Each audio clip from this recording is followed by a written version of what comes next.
Hello guys, good evening. Eto, mas magandang VPN. Ano nga bang VPN to? Ito matagal na to eh. Matagal na tong libre pero nag-down sila nung nakaraan kasi nga nag-server down or nag-maintenance si Sun. So ngayon, i-check natin. Meron na ako na-install eh. Install nyo lang yan. So, sabay-sabay tayo mag-update kasi hindi ko pa to na-update, okay? So, ang gagawin lang natin ay syempre, install. After installation, open mo yan. So makikita pala yan sa Play Store. Okay? So may link sa baba. Ha? May link sa baba. Diyan ko ilalagay. Okay? So ang maganda dito, meron silang VIP. Yan, may mga bayad na yan. So dito tayo sa free. Tingnan natin kung makaka-connect tayo. Okay? So piliin natin yung Singapore. Kasi nga mas maganda yung Singapore. Teka lang. Balik tayo sa update muna ha. So tingnan muna natin pala yung ano kung merong update. So first, bago ka mag-connect, bago ang lahat, i-update mo muna yung application mo. Ha? So update natin. So server and payload online update. So kung merong update niyan, ayan, kagaya niyan, i-update natin. Diba? So yan, magre-restart yung VPN mo. Nag-a-update na yan. Tapos, babalik yan sa original na kung anong meron dyan. Okay? Sa torrent. So, for now, piliin natin yung Lucky 8. Parang PBB 8. So, yung payload natin, yung ginagamit mong promo. Like for example, meron silang no load. So, itatry natin yan mamaya. Naka-TNT naman ako eh. So, ngayon, meron akong load sa Sun. Okay? So, gagamitin natin yung HTTP or SSL. HTTP na lang. So, i-disconnect ko yung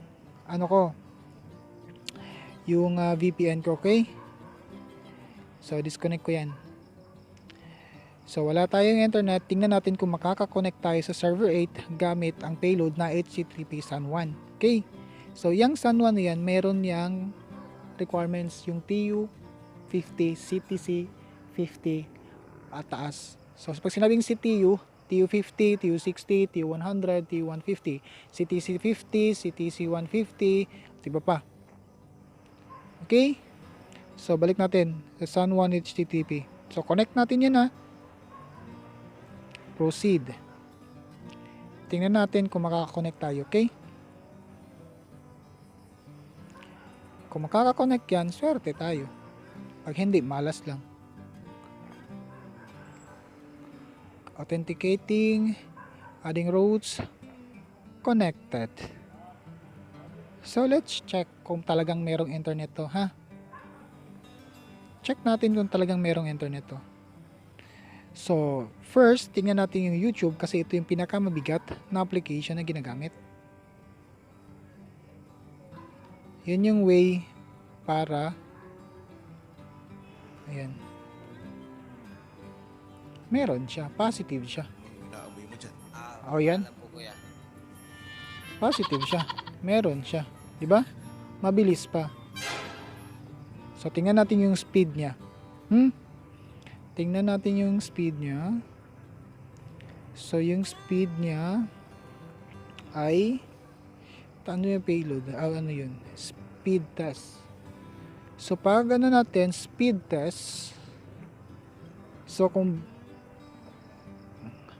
yung ping niya below 80, magandang pang gaming yun. Tingnan natin yung ping. Ping ang pinakauna ko. Ayun. Hindi sa suggested for the gaming kasi 115. Okay lang naman din yan, kaso malag na talaga yan. Or nakaka-apekto sa laro. So yung sa akin, kasi nga mababa yung mababa yung signal ko dito sa mayas. Okay din naman yan, at least libre.